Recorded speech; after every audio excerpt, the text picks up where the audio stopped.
Si sientes un murmullo muy cerca de ti, hay un ángel llegando para recibir todas tus oraciones y llevarlas al cielo.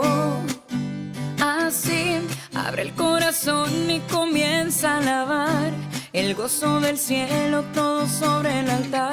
Hay un ángel llegando, hay bendición en sus manos. Hay ángeles volando en este lugar, en medio del pueblo y junto al altar, subiendo y bajando en todas las direcciones. No sé si la iglesia subió o si el cielo bajó, si sé que está lleno de ángeles de Dios, porque el mismo Dios está aquí.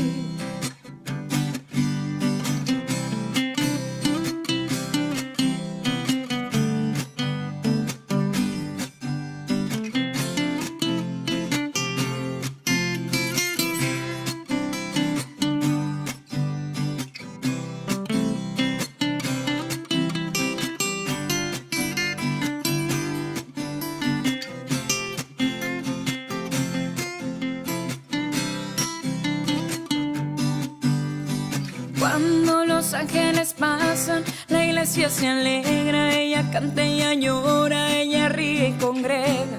Enfrenta el infierno, disipa el mal.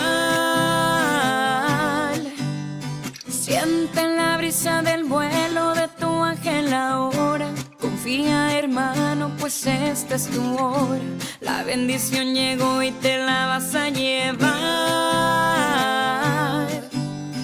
Hay ángeles volando en este lugar, en medio del pueblo y junto al altar, subiendo y bajando en todas las direcciones.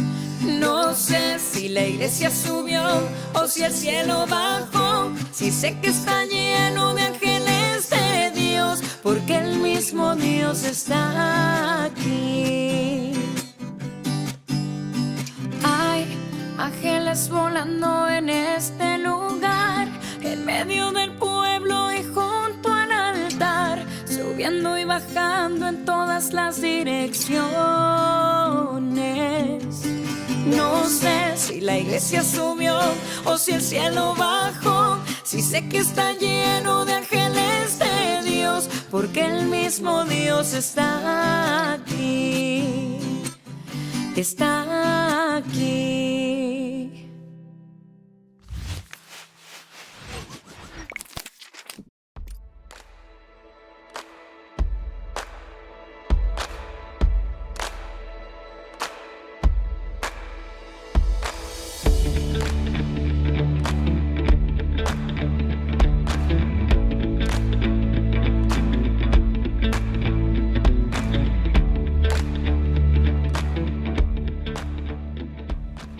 Amados hermanos, un placer encontrarnos de nuevo para compartir con ustedes la palabra del Señor y, por supuesto, poder entender mejor lo que la Biblia tiene para nosotros. Y hoy entraremos en el capítulo 34 del libro de Ezequiel, que esperamos concluirlo hoy día también y poder así ir avanzando en nuestro estudio.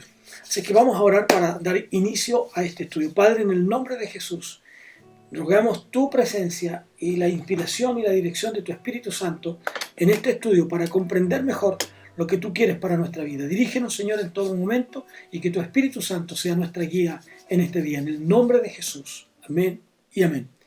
En el capítulo 33 de estos días de la semana pasada vimos lo que tiene relación con la función del atalaya, y lo que mencionamos en esa oportunidad tiene que ver con el trabajo de quien tiene que anunciar y denunciar los peligros que se avecinan. Por lo tanto, el atalaya es esta persona que está por sobre los demás, mirando un poco como, por ejemplo, en un lugar, en una ciudad fortificada, ¿no es cierto?, en la parte más alta, el atalaya podía ver a la distancia quiénes se acercaban y en qué planes estos venían. Por lo tanto, podía anunciarle a su gente los peligros que habrían y que se prepararan entonces para la batalla y para la guerra. Ocurría también en los barcos antiguos que tenían en la parte más alta un lugar donde se colocaba la persona y podía ver a la distancia qué es lo que había, si venía algún barco, si había algún peligro, si estaba muy cerca de la costa, o si en un lugar donde no había nada más que agua, de pronto aparecía alguna isla o alguna cosa y lo anunciaban a los que iban en la embarcación. Así que esa era la función de la atalaya y por lo tanto Dios hace entonces, a través de esa profecía, responsable a la atalaya de anunciar el peligro que venía en lo espiritual, estamos hablando ahora. Por lo tanto, si la atalaya no lograba denunciar aquello que estaba pasando y no le informaba al pueblo, él era responsable de los errores y de los pecados, vamos a decir, que el individuo cometía. Sin embargo, por otro lado, si el atalaya denunciaba y anunciaba los peligros que venían y la persona decidía continuar en esa misma función, en esa misma tarea, entonces el atalaya libraba su propia responsabilidad. Aquí, en el capítulo 34, tenemos una visión distinta que, como lo colocan en la Biblia de la traducción de Reina Valera, dice que es la profecía contra los pastores de Israel. Israel como nación, como pastor. Y tenemos que decir que en el tiempo antiguo, el rey, el profeta, los sacerdotes, tenían una función, una imagen, la gente, como un pastor. Y esta historia, esta figura, se remonta a muchísimos años antes de Ezequiel. Por lo tanto, el rey tenía esta función pastoral, por decirlo de alguna forma, pues tenía la responsabilidad de suplir, ¿no es cierto?, de alimentar a su pueblo, dar comida, dar agua a su rebaño, como dice el Salmo 23, Jehová mi pastor, nada me faltará, la provisión de Dios para su pueblo, ¿no? Así es que tenía que cumplir aquella tarea, pero también tenía la tarea de defender, de cuidar, de proteger a su rebaño, y por lo tanto, en esa preocupación de cuidar y de defender, podía destruir a aquellos que quisieran hacerle daño a sus ovejas más débiles. Pero también había en esta figura, ¿no es cierto?, la preocupación por la viuda, por el huérfano, por el extranjero. En esa tarea pastoral, de cuidado, de defensa, de protección por el más débil, los reyes de Israel habían fallado. Por lo tanto, en lugar de cuidar, de alimentar el rebaño, se habían preocupado de autocuidarse, vamos a decirlo así, pero un autocuidado en desmedro de la responsabilidad que tenían. Habían descuidado sus ovejas para dedicarse a ellos simplemente y preocuparse solo de ellos. Se alimentaban, se vestían con su lana, de la comida de ellos se alimentaban. Así es que, como resultado de todo esto, habían ovejas errantes, ovejas silvestres incluso podrían ser. Pero no hay dudas de que Dios intervendrá y reunirá a las ovejas dispersas. El Señor reuniendo, juntando al rebaño, como un buen pastor, pero como un buen pastor que podrá incluso juzgar entre una oveja y la otra, y que levantará un pastor, ¿no es cierto?, un pastor distinto, un pastor diferente, un pastor según su corazón. Cuando yo pienso en esto de según su corazón, lo que creo según el corazón de Dios, va en la idea de que el pastor ha de cuidar la oveja como lo haría el pastor. Esa es la idea. ¿Cómo lo haría el buen pastor? ¿Cuál buen pastor? Dios, el príncipe de los pastores, Dios. Y por lo tanto, hará con ellos un trabajo de devolverles la paz, la tranquilidad, ¿no? Y en la tarea espiritual también los profetas y los sacerdotes habían fallado. Ahora, estos pastores son denunciados. El concepto de la figura del pueblo de Dios como un rebaño de las ovejas aparece varias veces en la Biblia. Y en esta profecía de los pastores de aquella época, los gobernantes de Israel son reprendidos, son censurados por buscar su propio beneficio y no cuidar, no proteger a aquellos que estaban a su cuidado. Además de eso, ya algunas ovejas habían engordado a expensa de las otras, en desmedro de los otros, se habían provisionado de bienes en desmedro de los otros, habían adquirido riquezas para sí, habían oprimido a los pobres, en opresión a los pobres, a los más débiles. Y Ezequiel entonces les advierte que la justicia será restablecida. Ahora, esta advertencia se torna también y se transforma en una promesa de Dios para el futuro.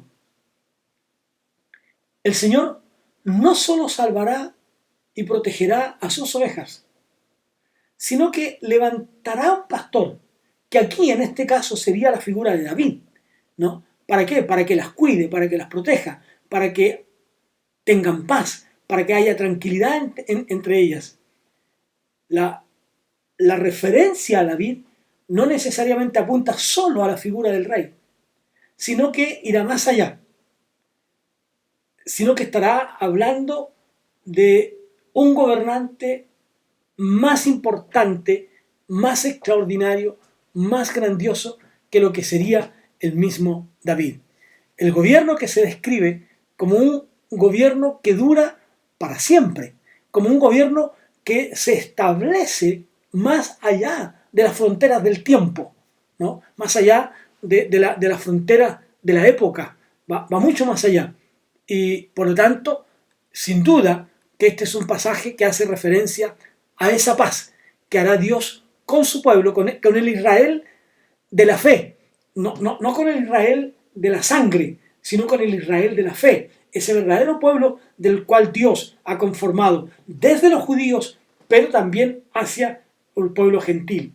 Ustedes que en otro tiempo no eran pueblo, dice Pablo, ahora han venido a ser pueblo. Ustedes que en otro tiempo estaban lejos de la ciudadanía de Dios, ahora han venido a ser pueblo de Dios. Ustedes que en otro tiempo estaban en tinieblas, ahora son gente que vive en la luz. Por lo tanto, son parte del pueblo de Dios. Así es que el destino futuro de ese pueblo está pensado en la eternidad, en el Dios eterno, soberano, majestuoso, el Dios todopoderoso. Así es que esta promesa, esta profecía, trae esta promesa de esperanza. Sin embargo, aunque el pueblo de Dios pudiera ser esparcido, algún día, en algún momento, verán la justicia, recibirán la justicia. Por eso es que cuando el apóstol Pablo escribe acerca de la resurrección, que era su mensaje principal, para Pablo no hay mensaje bíblico sin resurrección, no hay Jesús sin resurrección, no hay Jesús sin cruz, pero no solo con cruz, sino que también un Cristo resucitado, glorificado, que está sentado a la diestra de Dios Padre, pero que vuelve, ¿no es cierto?, mensajes centrales en la vida del apóstol Pablo. Para Pablo, estos tres elementos en sus mensajes no debían fallar. El Jesús de la cruz, el Jesús de la resurrección y el Jesús que vuelve en gloria y majestad para venir a buscar a su pueblo. Entonces, Ezequiel tiene que entregar un mensaje a este Israel espiritual, pero que en ese minuto también estaba conceptuado en el Israel del momento. ¡Ay de vosotros, pastores de Israel!, dice. Vosotros no habéis cuidado mis ovejas. Han sido esparcidas por toda la faz de la tierra. Vosotros solo os cuidasteis a vosotros mismos. Yo estoy en contra de esos pastores. Entonces, esos pastores serían los responsables porque no anunciaron, porque no denunciaron, porque no quitaron los lugares. Entonces ya Dios dice, no se alimentarán más de mi pueblo. Rescataré a mi rebaño, los juntaré de las naciones y los traeré a buenos pastos en la tierra de Israel. Yo mismo los apacentaré y seré un pastor justo. Jujaré entre una oveja y la otra. Algunas han engordado a expensas de otras. El rebaño no será saqueado más. Pondré a mi siervo David como pastor de las ovejas. Seré el Dios de ellas. Y David será un príncipe. Haré un pacto de paz con ellas. Ellas habitarán seguras en una tierra fértil. Serán rescatadas de esclavitud. Entonces sabrán que yo soy su Dios y que estoy con ellas y que ellos son mi pueblo. ¿Qué está diciendo? Otra vez lo del Salmo 23. Él las llevará a lugares de mejores pastos. Aquí Dios nos sostendrá. Aquí Dios alimentará a su pueblo. Pero también está hablando de la eternidad, donde la gloria de Dios, donde el poder de Dios, donde la majestuosidad de Dios estará por siempre y para siempre con su pueblo. Ezequiel hace este llamado entonces a los cautivos de Israel, y refiriéndose a cuando habla de los cautivos, se refiere a los judíos del cautiverio, por cierto, ¿no? Pero los junta en un solo pueblo. Cuando habla de los cautivos de Israel, está hablando tanto de los del norte como los del sur, ¿no? Unos y otros, de los cuales se conforma un solo pueblo. Ya no son dos más, ya no son dos pueblos, son uno solo. Como el Israel espiritual, ¿no es cierto? Este Israel que cree en Dios, pero también los gentiles. Ya no son dos pueblos distintos, son uno solo, ¿no? Y Dios entonces critica y da un llamado de atención a estos líderes por preocuparse principalmente de ellos y no se preocuparon por el pueblo. El profeta Ezequiel pone el acento, pone el subrayado, pone con negrillas sus pecados y anuncia un juicio sobre ellos. Pero también promete que vendría un pastor de verdad, que vendría un pastor real, que vendría un pastor que sería verdadero, y está hablando del Mesías, del Cristo, el Cristo que vendría a proteger, a cuidar, a pelear en favor de su pueblo, como debieron hacerlo los demás, ¿no? Entonces, aquí encontramos hacia dónde irán estos pastores que no anunciaron y cómo ocurrirá este nuevo gobierno de Dios. Como dice Mateo. Mateo dice, venga a nosotros tu reino. Es decir, Dios gobiernanos como se gobierna en los cielos, donde tú eres Señor, donde tú eres Dios, donde tú eres todopoderoso. Haz que eso ocurra aquí también, ¿no? Y cuando el versículo 5 habla de que estas ovejas andarían errantes, separadas del rebaño. Estas ovejas que si el pastor las deja errante, están expuestas a ser presa fácil de las fieras del campo, ¿no? La falta de un pastor. El pastor es esencial en un rebaño. Si no hay un pastor, las ovejas se dispersan, las ovejas se van en busca de su propio alimento, pero se pierden y pueden morir en esa búsqueda. Necesitan un pastor. Como hoy día, no es una congregación, necesita un pastor que las sustente, que las alimente, que las cuide, que las proteja, que las enseñe a defenderse.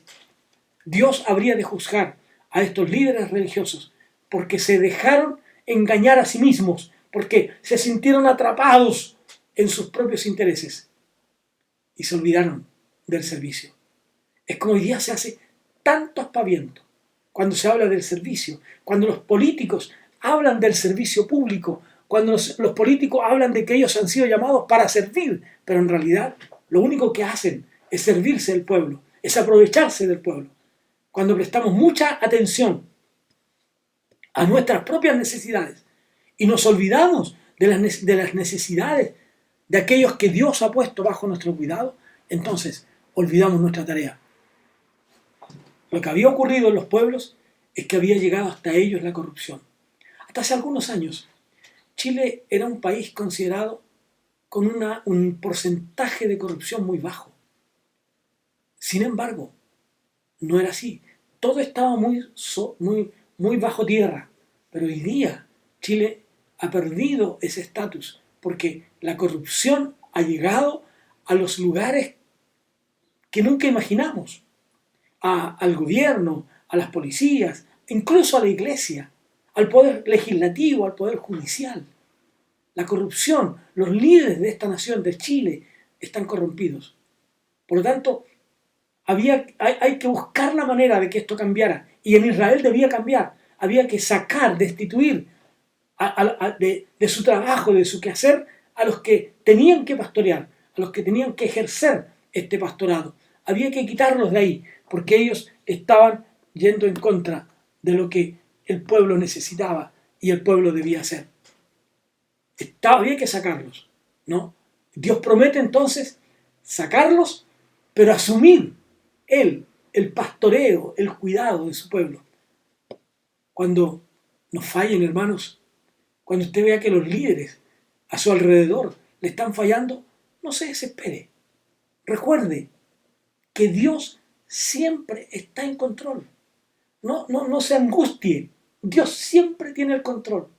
Y Dios promete cuidar a su pueblo. Yo seré a ellos por pueblo. Dios dice en el Antiguo Testamento, yo he escuchado el clamor de mi pueblo, he oído el clamor de mi pueblo, he escuchado lo que mi pueblo dice, los he oído y vengo a ellos para salvarlos. Dios siempre estará con nosotros. En el versículo 14, el texto 14 del capítulo 34, dice lo siguiente: en buenos pastos los apacentaré, y en los altos montes de Israel estará su aprisco. Allí dormirán en buen redil, y en pastos suculentos serán apacentados sobre los montes de Israel. ¿No? El sentido de Dios de cuidar de su pueblo, este pueblo que es protegido por Dios, este pueblo que es amparado por Dios. Así es que si nosotros entendemos bien y entendemos este pastoreo de Dios de este texto, lo vamos a entender a la luz, fíjense ustedes, a la luz de una visión más bien escatológicas, ya que la figura, y que se describe después en el texto 23 también, ¿no? Tiene que ver con una idea, un perfil de este Dios mesiánico, ¿no? De este profeta mesiánico, de este Señor mesiánico, que tiene, sí, si bien es cierto, una descendencia de David. Entonces, entendemos simbólicamente que Dios viene en Cristo Jesús, el Dios que se encarnó en Cristo, trae para nosotros la liberación total, esa que nos ha librado del pecado. Un pastor negligente no solo es egoísta, sino que también destruye a su pueblo. Un pastor que no lleva a sus ovejas a aguas claras, cristalinas, y que más bien él mismo las ensucia, ¿no? Creará en el pueblo dudas, creará enseñanzas distintas, ideas falsas, y por lo tanto actúa de manera pecaminosa, ¿no? Y eso lo hace destruir el alimento de su pueblo. Los textos 21, 22 y 23 quiero leer para ustedes, para que vayamos entendiendo un poco esto, ¿no? Y dice lo siguiente: por cuanto empujasteis con el costado y con el hombro, y acorneasteis con vuestros cuernos a todos los débiles, hasta que les echasteis y las dispersasteis, yo salvaré a mis ovejas, y nunca más serán para rapiña, y juzgaré entre oveja y oveja, y levantaré sobre ellas un pastor, y él las apacentará, mi siervo David, él las apacentará y les será por pastor. Eso es lo que estábamos diciendo. Dios enviará un pastor, pero un pastor, como dije recién, un pastor según el corazón de Dios. Pero siempre esos pastores, de alguna manera, han fallado. Por lo tanto, Dios levantará a aquel que es realmente no solo según el corazón de Dios, sino que es Dios mismo, el príncipe de los pastores, ¿no?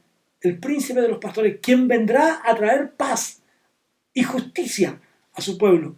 Aquí la paz es más que la ausencia de conflictos, es más que no tener problemas, es simplemente estar por encima de ella y gozarnos por lo que Dios nos ha dado y ha hecho con cada uno de nosotros. Fíjense que la palabra de Dios es muy clara para nosotros y nos habla en el libro de Proverbios, en el capítulo 30, que quiero compartir con ustedes. El libro de Proverbios, capítulo 30, algunos versículos allí que nos ayudan a entender esto de manera más clara para nosotros. El Dios que se preocupa, ¿no? El Dios que nos atiende, el Dios que está atento a nuestras necesidades, ¿no? Y que se preocupa de cada uno de nosotros. Mire lo que dice el capítulo 30, los versículos de Proverbios 5, Proverbios 30, 5 al 8, ¿no? Dice lo siguiente: toda palabra de Dios es limpia, y el escudo a los que en él esperan. No añadas a sus palabras para que no reprenda y seas hallado mentiroso. Dice pues el versículo 8: no me des pobreza ni riquezas, manténme del pan necesario, no sea que me sacie y te niegue y diga, ¿quién es Jehová?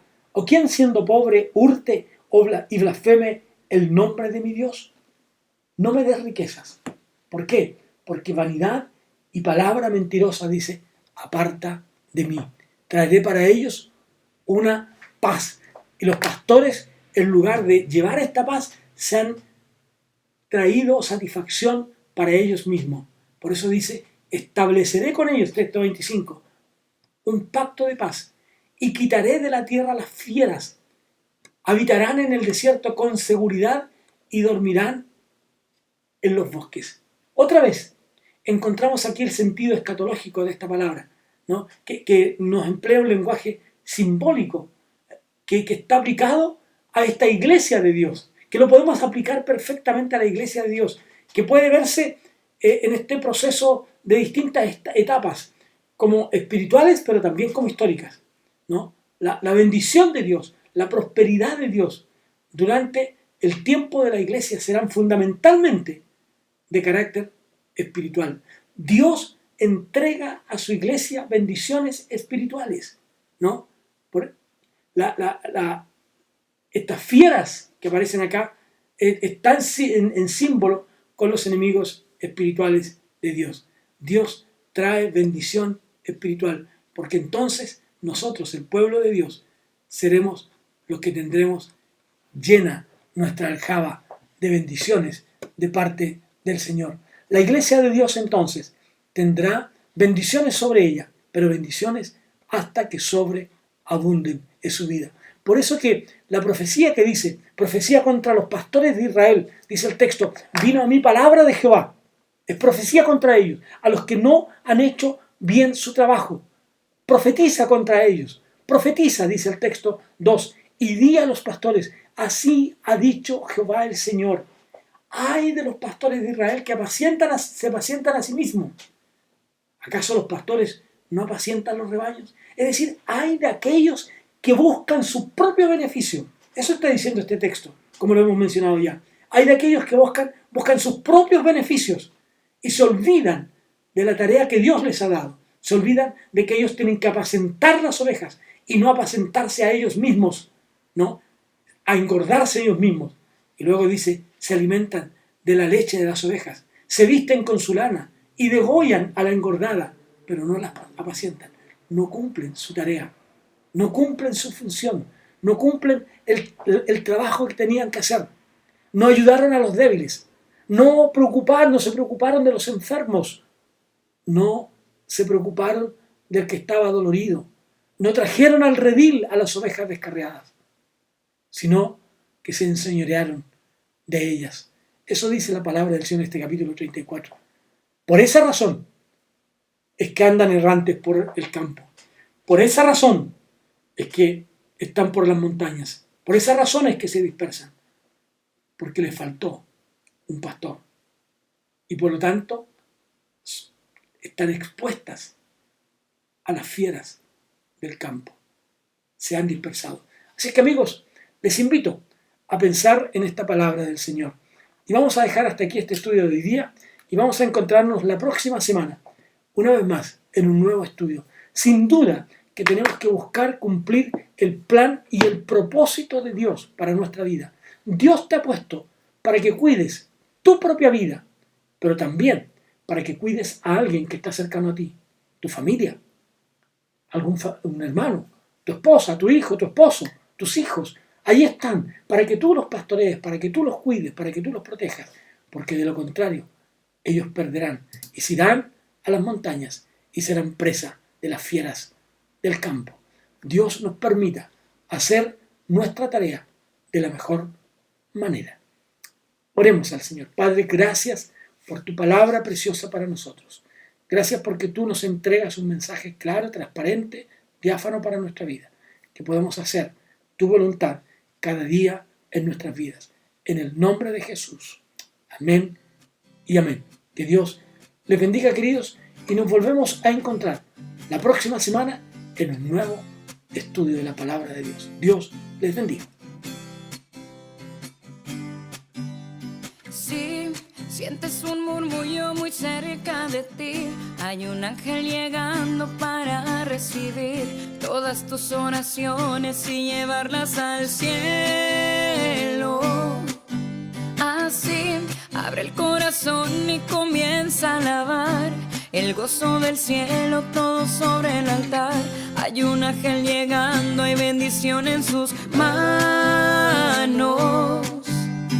Hay ángeles volando en este lugar, en medio del pueblo y junto al altar, subiendo y bajando en todas las direcciones. No sé si la iglesia subió o si el cielo bajó, si sé que está lleno de ángeles de Dios, porque el mismo Dios está aquí.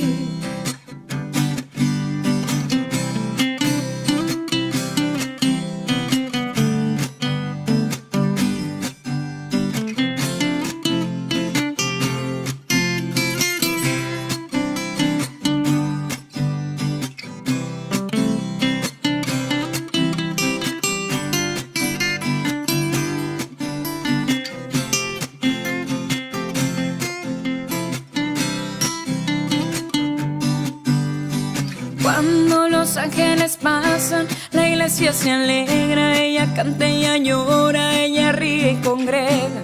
Enfrenta el infierno, disipa el mal. Siente la brisa del vuelo de tu ángel ahora. Confía, hermano, pues esta es tu hora. La bendición llegó y te la vas a llevar. Hay ángeles volando en este lugar, en medio del pueblo y junto al altar, subiendo y bajando en todas las direcciones. No sé si la iglesia subió o si el cielo bajó, si sé que está lleno de ángeles de Dios, porque el mismo Dios está aquí. Hay ángeles volando en este lugar, en medio del pueblo y junto al altar, subiendo y bajando en todas las direcciones. No sé si la iglesia subió o si el cielo bajó, si sé que está lleno de ángeles de Dios, porque el mismo Dios está aquí. Está aquí.